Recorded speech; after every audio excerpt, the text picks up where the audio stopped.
Hey there. This series is called Be a Better Field Target Shooter in 15 Minutes. And the idea is to, in a short amount of time, talk to different field target shooters and get some tips from them about different topics and make something short where you can get some knowledge and wisdom from them about their experiences that might help you be a better field target shooter. Today, we're going to be talking about pellet selecting and sorting for important matches. And I'm going to be talking to Greg Sauve. Now, Greg has been around since 2002 was his first field target match, and he won nationals the following year.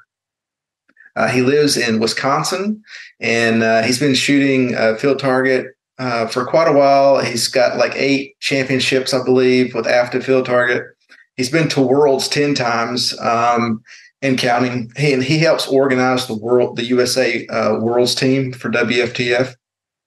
And he also shoots more than just field target. He shoots extreme field target, bench rest, speed silhouette, and so he has a lot of experience. And I'm excited to interview him. So we're going to talk to him now all about pellets. So hello, Greg. How are you doing today? I'm good. How are you, Phil? I'm good. Thank you for taking the time to talk to us a little bit about pellets, pellet sorting. My wife calls me a pellet nerd because before a Grand Prix, she'll see me with these magnifying lenses on, glasses and lights, and I'm looking at each pellet and I'm weighing each one.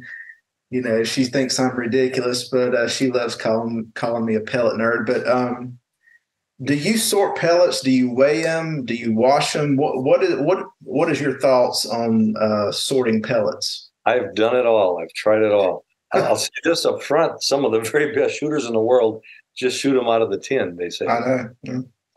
But depends on your gun and your barrel, I think. Mm-hmm. Yeah. Right now, I head size and I weigh all the pellets I use, especially for the extreme bench rest and extreme field target, mm-hmm. to 22, Mm-hmm. Because it includes that, what the heck's it called? The bench rest, which is, one bad pellet can put you right out of it. Not that I was at bench rest, because I shoot better off the ground than I do off the bench, which is kind of weird. But at present, my field target pellets, I have head sized. Mm-hmm. I have an air gauge. I don't think they make them anymore, but I have done head sizing. And what I've found is if you find one that comes out really small and you look at it, a lot of times there's a flat spot, where mm-hmm. it got banged in the tin. Mm-hmm. And so if you don't have a head sizer or something, I think this is a little something too, but set them all down and take a magnifying glass and just go over and make sure they're all round. If you see a flat spot, dish that one, because some of them were really, really low, mm-hmm. pressure-wise. Right. So you're checking head size, and then you're weeding out the ones that are too small, and you're also looking for flat spots or creases on the head, I assume. Right. Also, do you think the skirt is as important as the head or not as much? I don't think quite as much, because usually I think the blast of air kind of opens the skirt up and makes them all the same. If it's really, really bad, it would make a difference. But I think a lot of times I've tried that and, tried bent skirts and tried regular skirts, and they seem to shoot pretty similar. Mm-hmm. But I wouldn't take that chance in a match, in the big matches, especially. It's usually won or lost by a shot or two, and you don't want that to be because of a pellet.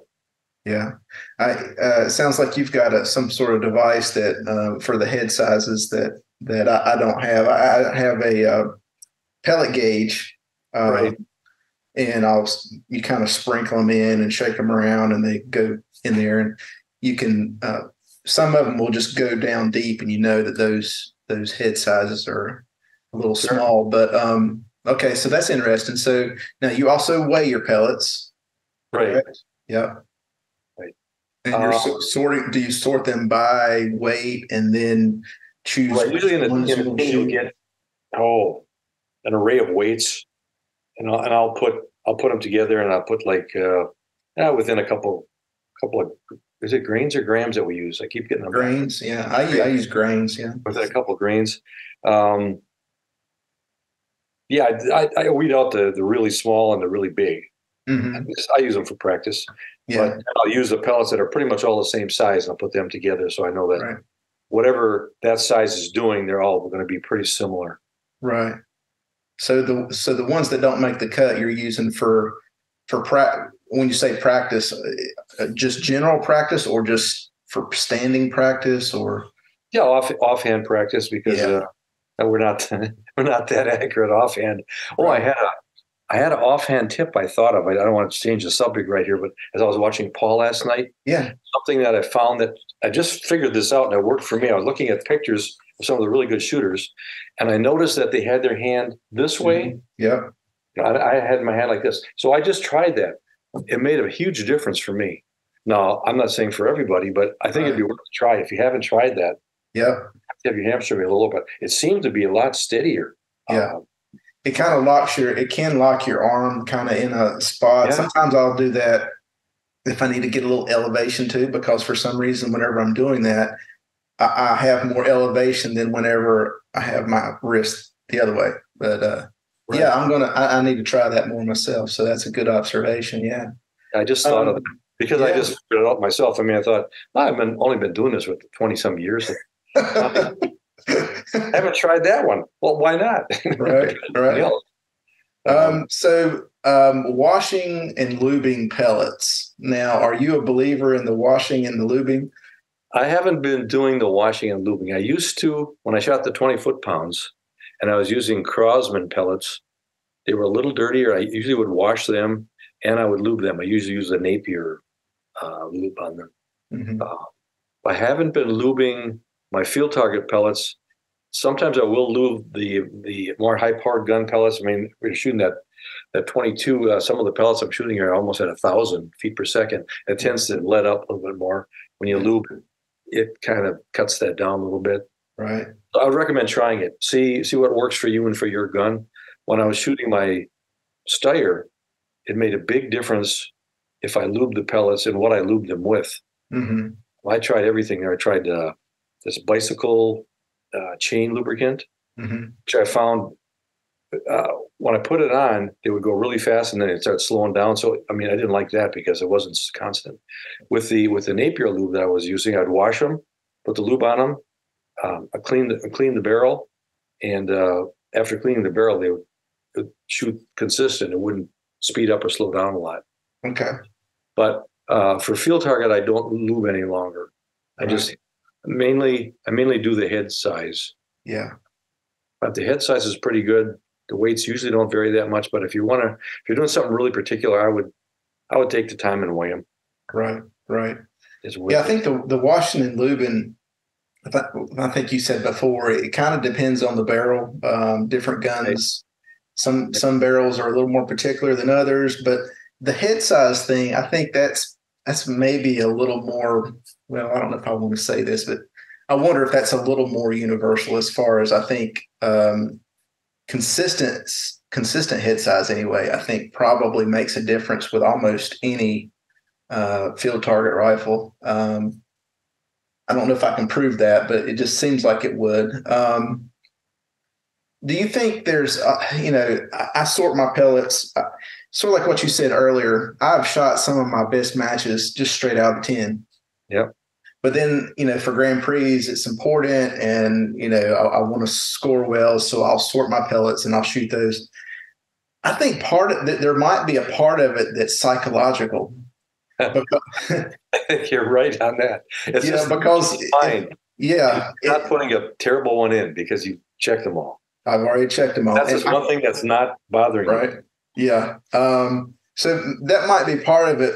Some people will check their pellets before they put it in the rifle, Right. Oh, you got to do that. Just take a little peek.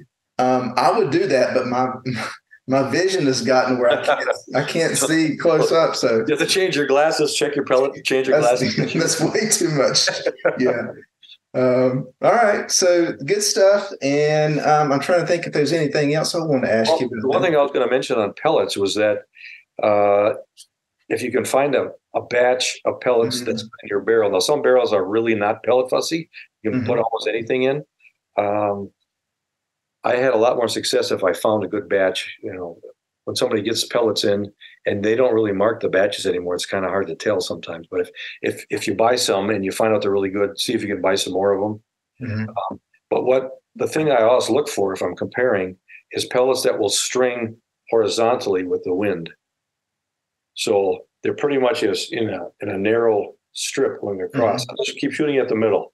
Then I'll take the next pellet and I'll shoot 5 and then go back and shoot 5 and go back. And I'll look at it at the end after maybe 30 shots or so and see. And if one looks like this, narrow, I don't care how far back and forth, and it's not going up and down, that's the pellet that I use. I have a lot of those right now yet. So right. Yeah. So you're saying that when you're shooting groups like that, you're just shooting right in the middle and let the wind do what it's going to do left or right. But if it's going up and down, then there's a problem. Then you got more to watch out for. Yeah. The wind, depending on the angle, will affect them a little up and down, but some pellets just tend to really take off or drop. Yeah. And when you get the ups and downs on there, when you get a spread like that, that's not good.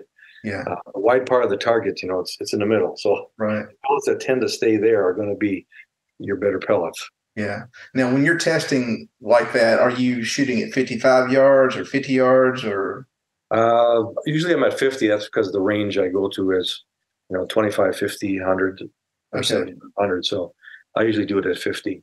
Right. Okay. Very good. Very good. Anything else that we need to touch on before we close this? You said you did say if you find a pellet that you really like, buy a bunch of them.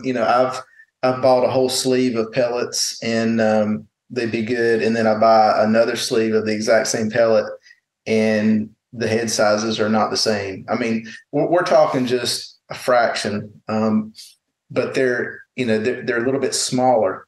They're still good pellets, but they're not the largest head size that I want. So I might use those for practice or right. That can vary quite a bit, also. Yeah. I was going to mention here, I weighed and head sized a bunch of JTS pellets. These are 22, but I found those head sizes are almost straight, almost perfect uniform. I mean, it goes by pounds of air pressure with an air gauge, and it was within a couple pounds each way, and that was fantastic. And then the weights were almost all the same. Very few. I didn't get anything that was really heavy or really light. So if your barrel likes those pellets, it's worth a try. If it likes those, it seems to take away a little bit of the need to weigh in head size, because they are at least the ones I tried. They're so consistent. Yeah. Very consistent. I wonder if it's more. I'm not a pellet expert by any means, but I wonder if it's more difficult to make consistent head sizes and weights on a 177 pellet than it would be, a larger caliber. That could very well be because they're so small. Yeah. I mean, you don't, I would think there's just less room for error because it's such a small, tiny caliber that the least little thing is going to, cause it to vary. Yeah. Here's a caveat though. I took some of those pellets out, just this week. We had one warm day. It was actually 60. Anyways, I went out and I had some of those JTSs in 22, and I had some of my old JSBs. So the JTSs, I shot a bunch of groups. The JSBs, I shot a bunch of groups, and the JSBs for my gun group better. But the head sizes varied more. I know that. I mean, I didn't test them, but I know that they vary more and the weights vary, but they just shot better. So for me, I probably wouldn't switch.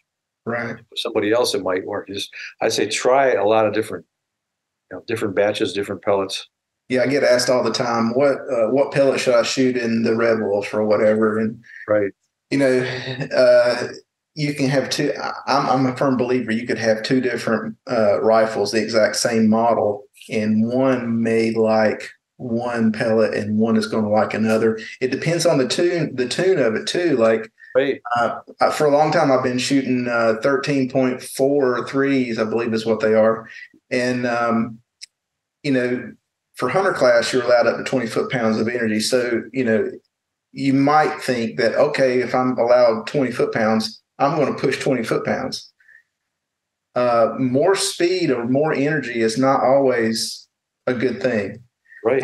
The pellet can only handle so much, and it'll start to spiral or, get a lot of turbulence. So you really need to kind of play with, I believe, you need to play with your tune a little bit too.